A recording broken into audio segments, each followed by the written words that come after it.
అందరికీ నమస్తే. సీతక్క మంత్రి, రూరల్ డెవలప్మెంట్, పంచాయతీరాజ్ శాఖ మంత్రి. ఆ డిపార్ట్మెంట్లో జరగబోయే అంశాన్ని నాకొచ్చిన సమాచారం మేరకు, పక్కా సమాచారం మేరకు నేను ఒక వీడియో చేసిన.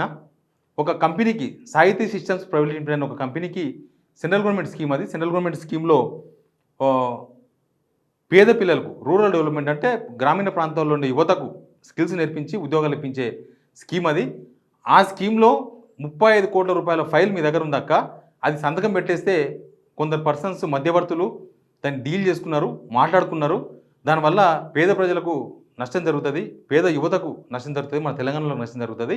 కాబట్టి మీరు సంతకం పెట్టకండి అక్క, ఒకసారి పరిశీలించమని చెప్పిన. సంతకం పెట్టాలనుకుంటే ఒకసారి పరిశీలించండి, అసలు విషయం ఏంది, దాని కథ ఏంది, ఎందుకు అట్లా జరిగింది అనే దాని విషయం దాన్ని చేస్తే నా మీద పర్సనల్ అటాక్ చేసారు. అటాక్ అంటే కొంతమంది ఫోన్లు చేసి బెదిరిస్తున్నారు, డోంట్ వరీ. కొంతమంది సోషల్ మీడియా వేదికగా చాలామంది నా మీద పర్సనల్గా అటాక్ చేస్తూ ఉన్నారు.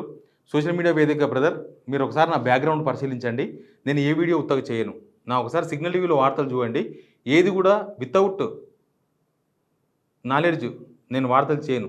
నా దాంట్లో న్యూసే ఉండే తప్ప న్యూసెన్స్ ఉండదు. నాకు చాలా సమాచారం వస్తుంది. సెక్రటరియట్లో చాలా డిపార్ట్మెంట్లో జరిగే ఇంటర్నల్ సమాచారం నా దగ్గర ఉంటుంది. కానీ నేను ప్రజలకు పనికొచ్చే కొన్ని అంశాలను మాత్రమే తెర మీద తీసుకొస్తూ ఉంటా. అంతకుముందు సర్వశిక్ష అభియాన్లో జరిగిన అంశం కూడా నేనే చెప్పిన. ఒక స్కామ్ జరగబోతుందని చెప్పిన. స్కామ్ జరిగిన తర్వాత అందరూ చెప్తారు, స్కామ్ జరిగిన తర్వాత ఆ డబ్బులు రావు, అదంతా పెద్ద అగాధానికి దారితీస్తుంది, జరిగిన నష్టం మళ్ళీ పూడ్చలేం. కాబట్టి ముందే చెప్పిన, నేను ఒక సంచలనాలు చేయాలనుకుంటే నేను ఒక కాపు కాసి అదంతా జరిగిపోయిన తర్వాత కూడా చెప్పొచ్చు. కానీ అది కాదు. నేను తెలంగాణ వాదిగా, తెలంగాణ ప్రజలకు మంచి జరగాలనే ఉద్దేశంతో మీరు ముందే అలర్ట్ చేసిన సీతక్క. మీరు ఇక్కడ ఫ్రాడ్ చేసిరనో, మీకు తెలిసి జరుగుతుందని నేను చెప్పలేదు. మీకు తెలియక జరుగుతుందేమో చూసుకోండి మీ డిపార్ట్మెంట్లో అని నేను ముందే అలర్ట్ చేసిన. మీరు సంతకం చేసిండ్రో లేదో నాకు తెలియదు. నిన్న మీరు ఒక ప్రెస్ నోట్ ఇచ్చిండ్రు, సంతోషం. నిజానికి ప్రజాస్వామ్యంలో ఒక జర్నలిస్టు ఆరోపణ చేసినప్పుడు దానికి రిప్లై ఇవ్వడం అనేది ప్రజాస్వామ్యంలో ఒక భాగం. మీరు ప్రజాస్వామ్యబద్ధంగా వ్యవహరించారని నేను అనుకుంటున్నా.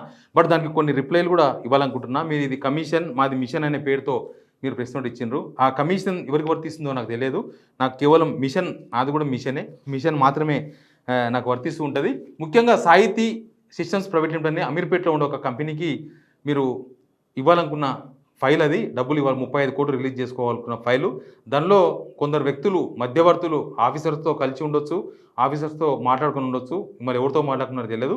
డబ్బులు తీసుకునే ప్లాన్లో ఉన్నారు. మీరు జాగ్రత్త, మీరు ఆ డబ్బులు పోకుండా చూడండి అని చెప్పేసి మాత్రమే నేను చేసిన అలర్ట్. దానికి కొంతమంది నొచ్చుకొని మీ సామాజిక వర్గాన్ని తెర మీద తీసుకొచ్చిండ్రు, గిరిజన మంత్రి కాబట్టి తీసుకొచ్చిండ్రు, లేకపోతే ఇంకోరెవరో బీసీ లీడర్ కాబట్టి మీరు ఆయన మీద ఆరోపణ చేసిండ్రని.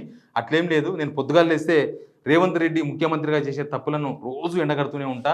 నా దానిలో వచ్చే చాలా వీడియోస్ గవర్నమెంట్లో జరిగే వ్యవహారాలు. ఎందుకంటే జనమంతా ప్రభుత్వం వైపు చూస్తారు తప్ప నా వైపో నీ వైపో చూడరు. కాబట్టి నేను ప్రభుత్వంలో జరిగే చాలా వ్యవహారాలను తీసుకొస్తుంటా బయటికి. స్పందించినందుకు మీకు థ్యాంక్ యూ. అయితే నేనేం చెప్పదలుచుకున్నానంటే, ఈ నిజంగా మీరు ఇచ్చిన ప్రెస్ నోట్లోనే చాలా విషయాలు మీరు ఒప్పుకున్నారు. నేను చెప్పిన విషయం మీద స్ట్రైట్గా ఆన్సర్ చెప్పలేదు. మీ దగ్గర ఫైల్ ఉందా లేదా, ఆ ఫైల్ మీ దగ్గరకు తెచ్చిన వ్యక్తులు ఎవరు, ఆ ఫైల్లో నిజమెంత అబద్ధం ఎంత, ఆ ఫైల్లో ఒకవేళ మీరు పంపిస్తే సంతకం చేసి పెడితే తర్వాత జరిగే పరిణామాలు ఏముంటాయనేది మీరు విచారణ చేసుకోండి. విచారణ చేసుకున్న తర్వాత మీకు నిజాలు కొంత తెలిసే అవకాశం ఉంటుంది. ఎవరైనా కూడా ఒప్పుకోరు ముందు, తర్వాత వాస్తవాలు తెలుసుకునే అవకాశం ఉంటుంది.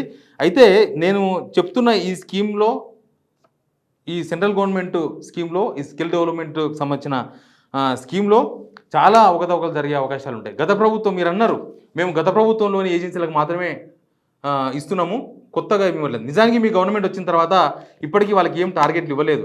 కానీ గతంలో ఆగిపోయిన డబ్బులన్నీ కూడా ఇప్పుడు రిలీజ్ చేస్తున్నారు. గతంలో ఆగిపోయిన ఫైల్స్ అని కూడా ఇప్పుడు మీ ముందుకు వచ్చినాయి. అవి మీ డిపార్ట్మెంట్ వాళ్ళు తీసుకొచ్చినరా, బయట వ్యక్తులు తీసుకొచ్చారు అనేది మీకు క్లియర్గా అర్థమవుతుంది. ఆ ఫైల్స్ క్లియర్ చేసే ప్రయత్నాల్లో ఉన్నారు. పాత డబ్బులు, అప్పట్లో డబ్బులు ఎందుకు ఆగినాయి తెలుసా అక్క? ఇక్కడ ఏదో గవర్నమెంట్లో డబ్బులు లేకనో లేకపోతే ఇంకేటో కాదు. మీరు గత ప్రభుత్వంలో చాలా అవకతవకలు ఉన్నాయని అన్నారు, ప్రెస్ నోట్లో రాసినారు. సంతోషం. మీరు నిజంగా గుర్తిస్తే అప్పుడు మంత్రిగా పనిచేసిన జూపల్లి కృష్ణారావు గారు ఇప్పుడు మంత్రిగా ఉన్నారు, ఆయన మీద చర్యలు తీసుకోవచ్చు. అప్పట్లో పనిచేసిన అప్పుడు పంచాయతీరాజ్ శాఖ ఎర్రబెల్లి దయాకర్రావు గారు ఉన్నారు. ఒకవేళ ఆయన దగ్గర తప్పులు ఉంటే మీరు ఆయన దగ్గర కూడా, ఎవరి దగ్గరైనా చర్యలు తీసుకోవచ్చు. తప్పులు చేసిన వాళ్ళని ఎవరు కూడా వదిలేదు. ఎందుకంటే ఇది తెలంగాణకు సంబంధించిన వ్యవహారం, తెలంగాణ ప్రజల డబ్బు, తెలంగాణకు సంబంధించిన ఎవరికి నష్టం జరగకూడదు, తెలంగాణ ప్రజల డబ్బు ఇది. కాబట్టి మీరు విచారణ జరిపి చర్యలు తీసుకోవాలని నేను ఇప్పటికి కూడా డిమాండ్ చేస్తున్నాక. ఎందుకంటే గత ప్రభుత్వంలో జరిగిన అవకతవకలను మీరు ఉపేక్షించకూడదు. వాళ్ళు తప్పులు చేశారు కాబట్టే ఇంట్లో కూర్చున్నారు బీఆర్ఎస్ గవర్నమెంట్ వాళ్ళు. మీరు ఆ తప్పులను సవరించి ప్రక్షాళన చేస్తామన్న ఉద్దేశంతో గవర్నమెంట్‌లోకి వచ్చిండ్రు. ప్రక్షాళన చేయండి. ఆ కంపెనీలు ఎందుకు ఆ డబ్బులు ఆగిపోయినాయి? ఇప్పుడు ఎందుకు తెర మీదకి వచ్చినాయి ఆ డబ్బులు? ఆ ఫైల్స్ అని కూడా మళ్ళీ మీ ముందుకు ఎందుకు వచ్చినాయనేది ఒకసారి మీరు ఆలోచన చేయండి. విచారణ చేసుకోండి. ఈ సంస్థలు ఏబీసీ కేటగిరీలుగా కేటాయించడంలోనే పెద్ద అక్రమాలు జరిగి ఉంటాయి. మీరు వాటిని పరిశీలించండి, పరీక్షించండి. 50 కోట్ల వరకు పరిమితి ఏ బ్లాక్లో ఉన్న వాళ్ళకి ఇస్తారు. బి కేటగిరీలో ఉన్న వాళ్ళకు 15 కోట్లు, సి కేటగిరీలో ఉన్న వాళ్ళకు 5 crores మాత్రమే ఇస్తారు. ఈ కేటగిరీలు డిసైడ్ చేయడం దగ్గర నుంచి అధికారులు లేకపోతే కొంతమంది మధ్యవర్తులు అవన్నీ కూడా చేస్తూ ఉంటారు. దానిలో ఫండ్ ఇచ్చే విషయంలో కూడా చాలా క్లారిటీ ఉంటుంది. 25% ఫస్ట్ విడత, సెకండ్ 25, థర్డ్ 25, ఫోర్త్ 25 ఇస్తారు. అవగాహన ఒప్పందం ఎంఓయూ చేసినప్పుడు 25 ఇస్తారు. తర్వాత వాళ్ళకి ఇచ్చిన పనిలో 20% పూర్తి చేసి కనీసం 7% ప్లేస్మెంట్ ఇస్తే తప్ప సెకండ్ పేమెంట్ ఇవ్వకూడదు. తర్వాత మొదటి విడతలో ఇచ్చిన పేమెంట్ 60% ఖర్చు చేసి ఉండాలి. మూడో విడత ఇవ్వాలంటే 60% పూర్తి చేసి ఉండాలి. 25% 100కి 25 మందికి ఉద్యోగాలు ఇచ్చి ఉండాలి. నాలుగో విడత ఫైనల్ విడత ఇవ్వాలంటే 70% మొత్తం ప్లేస్మెంట్స్ ఇవ్వాలి. 100 మందికి వాళ్ళు శిక్షణ ఇస్తే 70% మందికి వాళ్ళు శిక్షణ ఇవ్వాలి. అయితే సెంట్రల్ ఆడిట్ సంస్థ ఇక్కడ వచ్చి ఆడిట్ చేసినప్పుడు ఇక్కడ జరిగిన అక్రమాలు జరిగినాయి కొన్ని.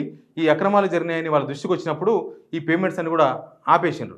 పేమెంట్స్ ఆపేసినప్పుడు ఒక విచారణ జరగాలి. దానిపైన విచారణ జరగాల్సినప్పుడు అప్పుడున్న సిఎస్ ఒక 7 మంది సభ్యులతో విచారణ జరిపించినట్టుగా జరిపించి ఒక రిపోర్ట్ అయితే సెంట్రల్కి పంపించిండ్రు. ఆ రిపోర్ట్లో వాళ్ళు ఇచ్చింది ఏంటంటే ఏమీ జరగలేదని ఇచ్చిండ్రు. వాళ్ళు ఏమీ జరగలేదని ఇచ్చిండ్రు కాబట్టి ఇప్పుడు మీ గవర్నమెంట్ వచ్చిన తర్వాత మీకు అన్ని కూడా ఫండ్స్ మళ్ళీ సెంట్రల్ నుంచి ఫండ్స్ వచ్చినాయి. అంతే తప్ప ఇక్కడ ఈ ప్రభుత్వం కొత్తగా చేసింది ఏం లేదు. ఇంకొకటి ఏంటంటే మీరు ఇచ్చిన సాహితీ సంస్థ అనే సంస్థ Odisha rural development marketing society వాళ్ళు బ్లాక్ లిస్టెడ్ ఆఫ్ మిస్టర్ సాహితీ సిస్టమ్స్ ప్రైవేట్ లిమిటెడ్ 2021 5/8 అంటే ఆగస్టు 5 2021 నాడు ఈ బ్లాక్ లిస్టుల్లో పెడుతున్నట్టుగా ఇచ్చారు. ఎందుకు ఇచ్చారంటే అవేవర్ ద పిఐఏ అంటే agency has submitted recorded of training and placement of candidates of closure of projects and settlement of accounts. వీళ్ళు ఇచ్చిన డాక్యుమెంట్స్ అంటే వీళ్ళు ఇచ్చిన సమాచారం వీళ్ళకి టార్గెట్స్ ఇస్తారు కదా, మీరు 100 మంది శిక్షణ ఇవ్వండి అని అమౌంట్ ఇస్తారు కదా, దానిలో వీళ్ళు రీచ్ కాలేదు. కానీ వీళ్ళు డాక్యుమెంట్ మొత్తం సబ్మిట్ చేసారు. మేము ఇంతమందికి ట్రైనింగ్ ఇచ్చినాం, ఇంతమందికి ఉద్యోగాలు ఇప్పించినాం అని చెప్తే అది గ్రౌండ్లో చూస్తే అది అబద్ధం అని తెలియదు. ఆ డాక్యుమెంట్స్ అన్ని కూడా నాట్ వ్యాలిడ్ అవన్నీ కూడా. దాంతోన లాస్ట్కు ఆ డబ్బులు మొత్తం ఎంత 64,16,718 రూపాయలు రికవరీ చేయమని అక్కడ గవర్నమెంట్ రికవరీ చేసింది. అక్కడ గవర్నమెంట్ బ్లాక్ లిస్ట్లో పెట్టింది. ఆ కంపెనీ మొత్తాన్ని కూడా బ్లాక్ లిస్ట్లో పెట్టింది. ఆ కంపెనీ గత ప్రభుత్వంలో ఎంతవరకు పనిచేసిందో కానీ ఈ ప్రభుత్వంలో ఆ పాత ప్రభుత్వంలో పనిచేసినప్పుడు డబ్బులు మీ దగ్గర నుంచి రికవరీ చేసే ప్రయత్నాల్లో ఉన్నది. మీ దగ్గర నుంచి కొంతమంది మధ్యవర్తులు వాళ్ళతో కమిషన్ మాట్లాడుకొని ఆ డబ్బులను కూడా వాళ్ళకు రిలీజ్ చేయించే ప్రయత్నాలు ఉన్నారనే విషయాన్ని నేను దృష్టికి తీసుకొచ్చిన. నిజానికి కూడా నేను సీతక్క ఇక్కడ ఫ్రాడ్ చేసిందని ఎక్కడ నేను వీడియోలో ఉంది. ఆ వీడియో డిలీట్ కాదు ఎప్పుడు జీవితకాలంలో వినొచ్చు. నేను కేవలం సీతక్క దృష్టికి తీసుకుపోయే ప్రయత్నం మాత్రమే చేసిన. అక్క మీ దృష్టికి తీసుకొస్తున్నా, మీరు పరిశీలించండి అని మాత్రమే చెప్పిన. ఆ పరిశీలన జరిగిందో లేదో నాకు తెలియదు. నేను ఇప్పటికి కూడా అదే మాట మీద ఉన్నా. నా దగ్గర చాలా డాక్యుమెంట్స్ ఉన్నాయి. దీనికి సంబంధించిన సాహితీ సిస్టమ్స్ ప్రైవేట్ లిమిటెడ్కి సంబంధించిన చాలా డేటా కొంతమంది నాకు పంపించిండ్రు, చాలామంది సహకరించిండ్రు. నిజంగానే మీరు చేసిన వీడియో చాలా యూస్ఫుల్గా ఉంది, అది మీరు వాడండి అన్నారు. నేను ఖచ్చితంగా సందర్భాన్ని బట్టి వాడతాను. మీరు విచారణ జరిపించండి. మొత్తం విచారణ జరిపిస్తే చాలా అంశాలను, ఎందుకంటే నేను ఒక జర్నలిస్ట్గా విచారణ చేస్తేనే నాకు ఇంత సమాచారం వచ్చింది. మీరు ఇన్వెస్టిగేషన్ చేస్తే అంటే మీరు ఒక అధికారులను ఆదేశిస్తే చాలా సమాచారం వస్తుంది. ముఖ్యంగా సంస్థల కేటగిరీ దగ్గర నుంచి మీరు ఇన్వెస్టిగేషన్ చేయండి. ఏబీసీ కేటగిరీలు ఆ కంపెనీలకు ఎట్లా ఇచ్చారు, వాళ్ళకి స్టెమినా లేకపోయినా 50 కోట్ల రూపాయల ప్రాజెక్ట్ ఇవ్వచ్చు అనే ఉద్దేశంతో ఏ కేటగిరీ కింద పెట్టినరా అనేది ఒకసారి పరిశీలించండి. తర్వాత ఒక సంస్థ కొంత ఇన్స్టిట్యూట్స్కు మధ్యవర్తిగా వహిస్తూ అవన్నీ కూడా వాళ్ళ బినామీ సంస్థలాగా వ్యవహరిస్తున్నాయి. దానిలో సాహితీ సంస్థ అనేది కొన్ని సంస్థలు నడిపిస్తూ ఉన్నది. కాబట్టి మీరు పరిశీలించాలని కోరుతున్నా. దాంతోపాటు portal proposal number, proposal soft copy పరిశీలించండి. సంస్థకి ఎన్ని నిధులు కేటాయించారు, అసలు 50 కోట్లు ఏ ప్రాజెక్ట్ ఉన్నదానికి 50 కోట్లకు మించకూడదు, బీలో ఉన్న 15 కోట్లు మించకూడదు, సీది 5 కోట్లకు మించకూడదు. కాబట్టి అక్కడ ఏం జరిగిందనే విషయాన్ని కూడా మీరు పరిశీలించండి. తర్వాత మీ చుట్టూ జరుగుతున్న వ్యవహారాలను నేను మీ దృష్టికి తీసుకొచ్చే ప్రయత్నం చేసిన కాబట్టి మీరు వాళ్ళ మీద కూడా కన్నేయండి. మీరు ప్రజల కోసం పనిచేసే వాళ్ళు. నేను చెప్పిన విషయాలు, నేను చేసిన వీడియోలు కూడా ఆల్మోస్ట్ జనాలకు సంబంధించిందే. నాలాంటి వాళ్ళే కావచ్చు, ఇంకా గ్రామీణ ప్రాంతాల్లో ఉండే చాలామందికి ఈ స్కీమ్ పనికి రావాలి, వాళ్ళందరికీ స్కిల్స్ నేర్పించాలి, వాళ్ళందరికీ ఉద్యోగాలు ఇప్పించాలి. అది ఈ స్కీమ్ యొక్క ముఖ్య ఉద్దేశం. కాబట్టి మీరు ఆ దిశగా ప్రయత్నాలు చేయండి. దీంతోపాటు చాలామంది నా దగ్గర ఇంకా చాలా డాక్యుమెంట్స్ ఉన్నాయక నేను మీకు పర్సనల్గా పంపించే ప్రయత్నం చేస్తాను.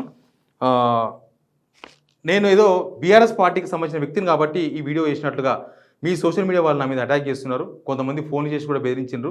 నేను ఆ ఫోన్లు కనుక వినిపిస్తే సీతక్క మీద తెలంగాణ ప్రజలకు ఉన్న గౌరవం, మర్యాద రెండూ పోతాయి. కాబట్టి యాజ్ ఏ జర్నలిస్ట్గా, ప్రొఫెషనల్ జర్నలిస్ట్గా నేను ఆ ఆడియోలను నా దగ్గరనే పెట్టుకుంటా. సందర్భం వచ్చినప్పుడు మీకే పంపిస్తాయి కూడా.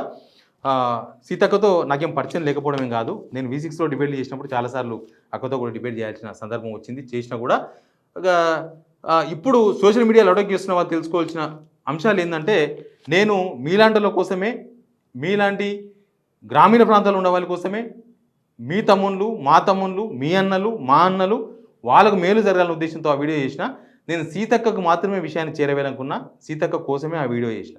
సీతక్క బహుశా దానిలో అంశాన్ని, దానిలో ఉన్న విషయాన్ని మాత్రమే పరిగణలోకి తీసుకోండి. కానీ ప్రశ్నించిన వాళ్ళందరినీ బీఆర్ఎస్ పార్టీయో, బీజేపీ పార్టీయో, ఇంకో పార్టీయో అని అంటగట్టుకుంటూ పోతే ఎవరు ఉండరక్క. నేను యాజ్ ఏ, మీకు తెలుసు కాబట్టి యాజ్ ఏ ప్రొఫెషనల్ జర్నలిస్ట్గా మీకు చెప్తున్నా, నేను ఎవరి తప్పును సహించను. నేను చెప్తున్నా, బీఆర్ఎస్ గవర్నమెంట్ తప్పులు చేసింది కాబట్టి ఇంట్లో కూర్చున్నారు. ఈవెన్ మీ డిపార్ట్మెంట్లో కూడా తప్పులు జరిగినాయి కాబట్టి వాళ్ళు ఇంట్లో కూర్చున్నారు. మీరు కూడా ఆ తప్పులు చేసింది కాబట్టి నేను తప్పులు చేస్తాను, మేము కూడా సేమ్ అంటే సమాజం చూసుకుంటుంది.